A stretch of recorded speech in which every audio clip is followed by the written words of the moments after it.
ఉత్సవం వైభవంగా జరిగింది. అమ్మవారి కళ్యాణానికి దేవాదాయ శాఖ మంత్రి కొండ సురేఖ పట్టు వస్త్రాలు సమర్పించారు. ఏటా ఆషాఢ మాసంలో వచ్చే మొదటి మంగళవారం ఎల్లమ్మ తల్లి వార్షిక కళ్యాణం నిర్వహించడం ఆనవాయితీగా వస్తోంది. కళ్యాణం కోసం ఆలయాన్ని నిర్వాహకులు సుందరంగా ముస్తాబు చేశారు. మహానగరంతో పాటు శివారు ప్రాంతాల నుంచి భక్తులు శివసత్తులు భారీగా తరలివచ్చి అమ్మవారి కళ్యాణాన్ని వీక్షించారు. మరింత సమాచారం మా ప్రతినిధి రచన అందిస్తారు. నేను రచన మరి ఈ రోజు అయితే మనం ప్రస్తుతం బల్కంపేట దేవాలయం దగ్గరకు అయితే వచ్చేసాము. సో ఉదయం నుంచి చూసుకుంటే మాత్రము వేల సంఖ్యలో అయితే అమ్మవారి దర్శనం కోసం అయితే రావడం జరుగుతుంది. సో ముఖ్యంగా మనము మాట్లాడుతున్నట్లయితే ఆషాఢ మాసంలో మనం ముఖ్యంగా చూసుకుంటే మాత్రం గోల్కొండ బోనాలు మొదటి బోనంగా మన జగదాంబ అమ్మవారికి అయితే సమర్పిస్తూ ఉంటారు. మరి తర్వాత మనం బల్కంపేట అమ్మవారి దగ్గర అయితే ప్రతి సంవత్సరం ఆషాఢ మాసంలో మంగళవారం రోజు ఎంతో అంగరంగ వైభవంగా అయితే మనకు కళ్యాణ మహోత్సవం అయితే జరుగుతుంది. మరి ఇక్కడ చూసుకుంటే మరి విజువల్ లో చూసుకుంటాం కదా. సో ఎంతో మంది వేల సంఖ్యలో ఇక్కడ నుంచే కాదు ఎక్కడెక్కడ నలుమూలల నుంచి అయితే భక్తులు ఇక్కడికి వచ్చి అమ్మవారి దర్శనం కోసం అయితే రావడం జరిగింది. ఉదయం నుంచే మాత్రము మనకి అమ్మవారు మన ప్రతి ఒక్కరు కూడా ఇక్కడికి దర్శనం కోసం అలాగే బోనం సమర్పించడం కోసం కూడా రావడం జరుగుతుంది. సో ఉదయం కూడా కళ్యాణంలో కూడా ప్రతి ఒక్కరు ప్రజలు కూడా చాలా మంది కూడా ఇక్కడ వేల సంఖ్యలో అయితే పాల్గొనడం జరిగింది.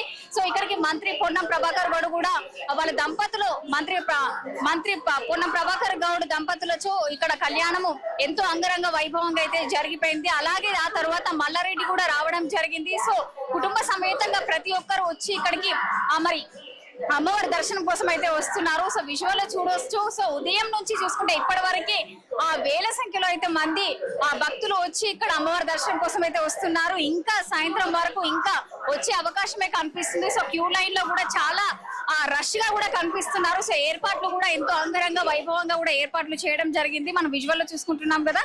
సో లైన్ కూడా మన అమ్మవారి దర్శనం కోసం అయితే ప్రత్యేకంగా క్యూ లైన్లు కూడా ఏర్పాటు చేయడం జరిగింది. అలాగే శివసత్తులు ప్రతి ఒక్కరు కూడా అమ్మవారు దర్శనం కోసం అయితే ఇక్కడికి రావడం జరుగుతుంది. సో ఇంకా సాయంత్రం వరకు కూడా వచ్చే అవకాశం కూడా కనిపిస్తుంది. సో క్యూ లైన్ లో చూసుకుంటున్నాం కదా. సో భక్తులు ఎక్కడి నుంచో ఉదయం నుంచి అయితే క్యూ లైన్ లో వేచి చూస్తున్నారు. క్యూ లైన్ లో వేచికుంటా అమ్మవారి దర్శనం కోసం అయితే ప్రతి ఒక్కరు కూడా అమ్మవారి కటాక్షం మాకు ప్రతి ఒక్కరికి ఉండాలి, అమ్మవారి ఆశీర్వాదం ఉండాలనే అయితే ప్రతి ఒక్కరు కూడా ప్రతి ఒక్కరి కుటుంబ సమేతంగా కూడా ఇక్కడికి రావడం జరిగింది. సో విజువల్ లో చూస్తున్నాం కదా. సో వాళ్ళతో మాట్లాడే ప్రయత్నం కూడా ఒకసారి చేద్దాము. సో మరి వాళ్ళు మొదటిసారి రావడము లేకపోతే ఇంకా ఇది ఎన్నోసారి అని కూడా మాట్లాడే ప్రయత్నం కూడా ఒకసారి చేద్దాము. నమస్తే, హాయ్. సో బల్కంపేటకి అమ్మవారి దర్శనం కోసం మొదటిసారి రావడం, ఇంతకు ముందు కూడా వచ్చారా? మొదటిసారి. సో ఎక్కడి నుంచి వస్తున్నారు? కుకట్పల్లి నుంచి. సో ఎలా అనిపిస్తుంది అంటే క్యూ లైన్లు ఏర్పాట్లు ఎలా చేస్తారు ఇక్కడ? చాలా గట్టిగానే చేసినారు. చాలా మంది ఉన్నారు. ఉదయం ఎప్పుడు వచ్చారు? 6 కి వచ్చారు.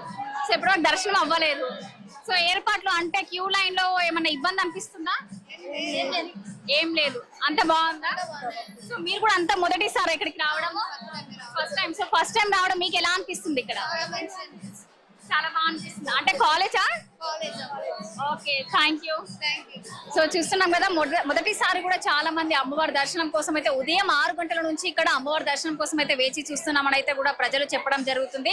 సో భక్తులు కూడా అమ్మవారి దర్శనం కోసం అయితే ఇంకా సాయంత్రం వరకు చూసుకుంటే ఇంకా వేలాది మంది భక్తులు అమ్మవారి దర్శనం కోసం వచ్చే అవకాశాలు కూడా కనిపిస్తున్నాయి. ఇప్పటి వరకు అయితే ఇది ఉన్న అప్డేట్.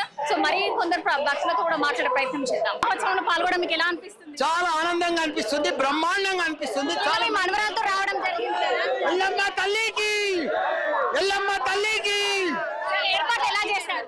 చాలా బాగా చేశారు. ఏర్పాట్లన్నీ చాలా బాగున్నాయి. ముందుగా మీ మనవరాలతో రావడం మీకు ఎలా అనిపిస్తుంది? మీ మనవరాలను తీసుకొని రావడం జరిగింది, మీకు ఎలా? మనవరాలు పెళ్లి అయింది కాబట్టి మనవరాలతో వచ్చినందుకు చాలా సంతోషమైంది. మేడం, మరి కళ్యాణ ఉత్సవంలో మీరు పాల్గొనడం మీకు ఎలా అనిపిస్తుంది? చాలా సంతోషంగా ఉంది. ఇది నా అదృష్టంగా భావిస్తున్నాను. ఎందుకంటే అమ్మవారికి పట్టు వస్త్రాలు మరియు ఒడిబియ్యం సమర్పించడం జరిగింది. నిజంగా ఈ రోజు నాకు అదృష్టం ఉంది కాబట్టి అమ్మగారు ఇలా వచ్చి దర్శనం చేసుకున్నాను. అట్లాగే మరి దేశ ప్రజలందరూ ఆరోగ్యాలతో సుఖ సంతోషాలతో ఉండాలని చెప్పి మొక్కుకున్నాను. మేడం, మేము సార్ని కూడా మిస్ అవుతున్నాం, మరి మీరు మిస్ అవ్వలేదా? వస్తున్నారు సార్, ఇప్పుడు వస్తారు. మరి ఏర్పాట్లు జనం చూసుకుంటే మాత్రం వేల సంఖ్యలో కనిపిస్తున్నారు. ఇప్పటి వరకు చూసుకుంటే వేల సంఖ్యలో ఉన్నారు. ఇంకా ముందు ఇంకా వచ్చే అవకాశం కూడా కనిపిస్తుంది. సో ఏర్పాటు ఎలా అనిపిస్తుంది? అంటే ఏర్పాట్లు బాగానే చేశారు, కానీ ప్రజలు మరి గంటలు పొద్దున్న నుంచి వచ్చే క్యూలో ఉండడం వలన, ముఖ్యంగా మహిళలు చిన్నపిల్లలతో రావడంతో చాలా ఇబ్బందులు పడుతున్నారు. వాళ్ళని కొంచెం చూసి తొందరగా దర్శనం చేయిస్తే బాగుంటుందని కోరుకుంటున్నాను. Thank you. ఎల్లమ్మ దేవస్థానం దగ్గర అయితే ఎంతో మంది భక్తులు అయితే అమ్మవారు కళ్యాణ మహోత్సవంలో ఉదయం కొందరు పాల్గొనడం జరిగింది.